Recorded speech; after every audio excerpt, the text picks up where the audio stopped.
Welcome back, everyone. Well, I know what I'm talking about, and I say politicians fall in many different categories. My guest is someone that I've firsthand experienced watching in action.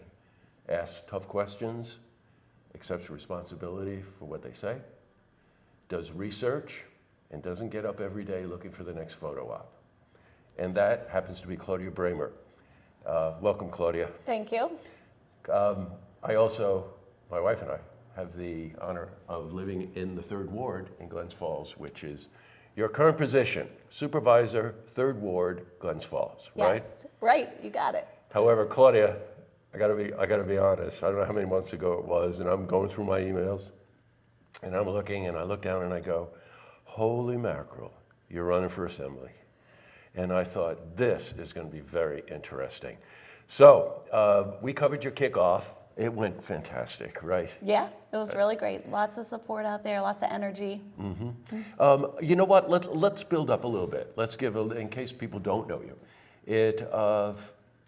In your capacity in 3rd Ward, if I were to say to you, and I don't mean to put you on the spot, but if I were to say to you, out of all of the things that you've done, being supervisor for 3rd Ward, anything stand out? Anything that you would just immediately say to me, oh yeah?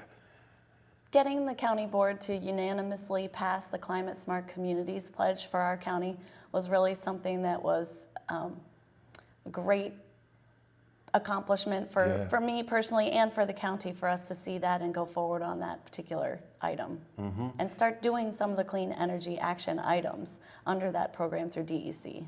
You know, one that stands out, and I encourage you, you can go to our website and find out more about what she's talking about, but plastic bags seem to stand out in my mind.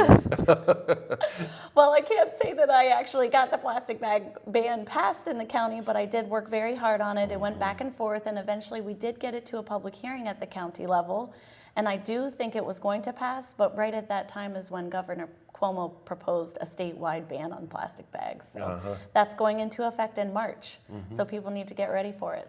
You know, when you we saw that you were involved with that, I'd actually got to the point where I got to Hannaford, and if I forgot my recyclable bags, I went home and got them and came back again. You got us all to feel guilty. You know, we were all like, but the points you were making about that were really true. But I've seen you throughout the community a lot, and we cover a lot of things, as our viewers know. But even the Kensington School, I've seen you there, part of the PTA. I think you're working in the garden or something, right? I mean. Yeah. Talk about getting your hands dirty in politics. I think it carries over. It carries over to that too, right? It sure does. Yeah. I mean, your family is in this community. Yeah, my 2 children go to Glens Falls School District, and I have served in the PTA, and that was one of the first times that I thought to myself, I was in the garden out front working in the little flower bed, and I thought to myself, there's something that I can do to help our community more, to help our families that are here in the school district. Because of being a lawyer, I have a skill set that I can bring to the county board at the time when I was running in 2015.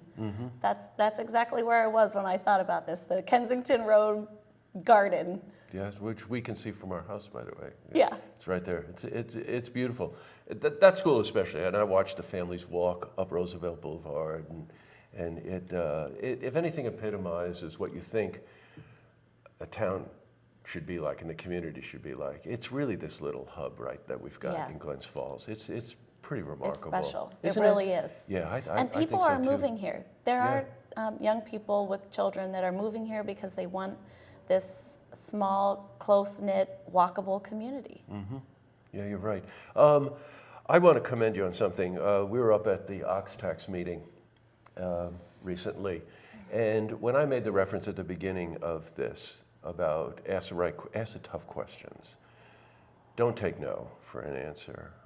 Hold people's hands to the fire and whatever. You set a standard it's my impression. You set a standard for yourself, and you say, if I'm living up to this standard, then I think we should all be living up to this standard, and it's vice versa.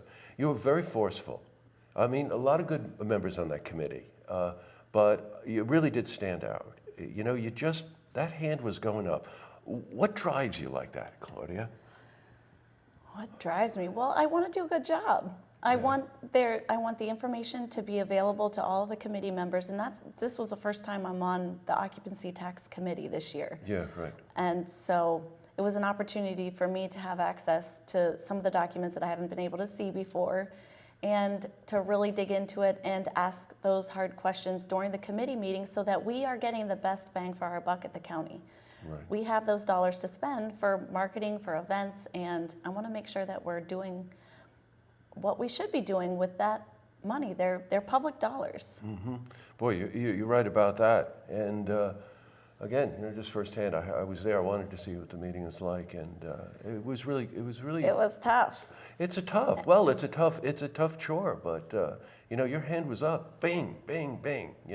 Again, asking the tough questions, and you have this ability also that I've noticed. Even if somebody comes up against you, you know how you're a lawyer.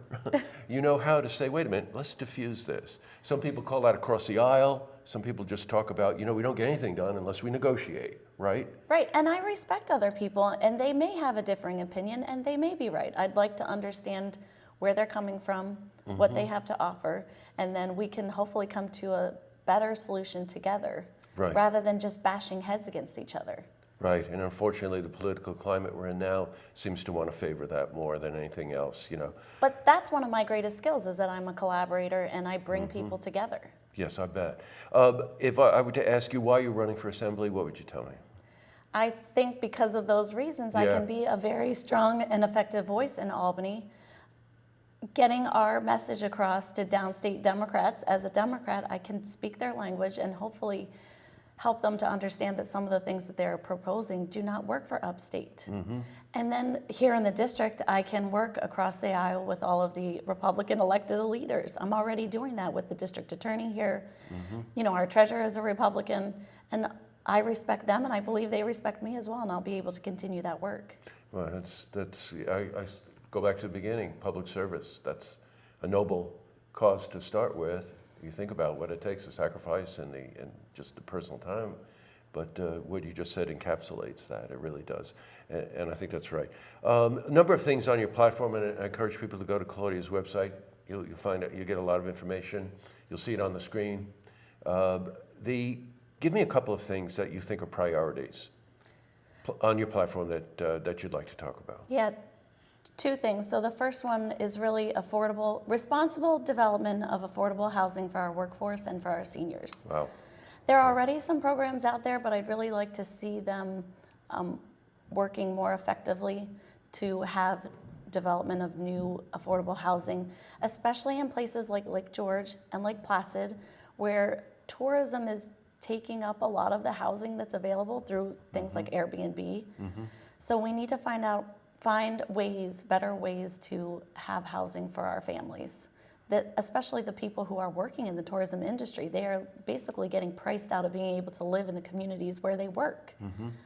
So that's really the first thing. And then the second focus of my campaign is doing everything that we can to combat climate change. Yes, I think that's very important for our region. Like right now, we don't really have a stable ice pack, snowpack, which is so important to our winter tourism economy, because we keep having these up and downs in the rain, and then it does get cold and it does snow. And in the summertime, as the temperatures are warming up, we are seeing more problems with ticks in the North Country, which of course leads to Lyme disease. Right. And that's a very serious concern for people as well. So I think it hits home. It's a bigger issue, like clean air and clean water for everyone. I think everyone can agree on. And then the climate change does hit home with these particular things. Boy, it's true. When you think about climate, and you think about how beautiful our region is. I don't think a week goes by, Claudia, I don't tell anybody about how beautiful this region is. And we are very, very susceptible to issues related to climate, for sure. Yeah. I want to ask you one other question, because you mentioned Jason, Warren County DA. I did an interview with him on the Bail Reform Act. And this is, I will cycle back on something else too, that if you're going to deal with downstate Democrats, a lot of legislation, and you hear this, is based on the needs of downstate. And they think about, that'll be okay upstate. In many cases, it isn't, and this is a perfect example of that. And in the interview I did with our DA, we really dug into that. What's your position on that? Okay, so I'm not an expert in every area, but like I do my homework, and I do think that we needed bail reform. There were some injustices in the system that needed to be corrected. There are, however, problems with the legislation that was passed. It was rushed through, and it didn't consider everything that needed to be taken into consideration for upstate.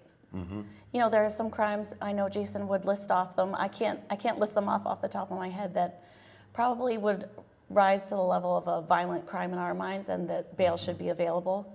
And it's not right now, so that needs to be looked at. And simple things like logistics. The law says a person needs to come back within 20 days. Well, some town courts don't meet but once a month. Yes, so right, how are they right. supposed to get back within 20 days? Yes, right. Yeah, I think that it needs to be fixed. It doesn't need, you know, it was good, but it does need to be fixed. Yes, without a doubt. So you'd make that a priority as well, right? I would, if Yeah. that doesn't get done this year. Yes, gotcha. Okay. Boy, best of luck to you in this campaign. One last thing, and I always love to ask people that run for office for this, because I'm always curious about this. What just drives you personally about wanting to serve like that? You know, I first really got interested in this through Girls State a long time ago. And ever since then, I've been interested in politics, and I'm kind of ambitious, and I think that's okay. You know, and I'll just end this by saying ambitious in a way that respects other people and also adheres to just really what the basic tenet of what you hope a public official runs for, which is the well-being of our community.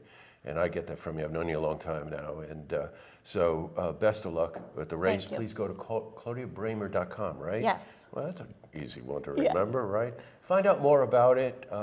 It's an important seat, the Assembly seat. It is. It really is. Thanks for having me. Oh, you're welcome. Best of luck to you. See this interview again. You can head to our website, look, tvonline.com.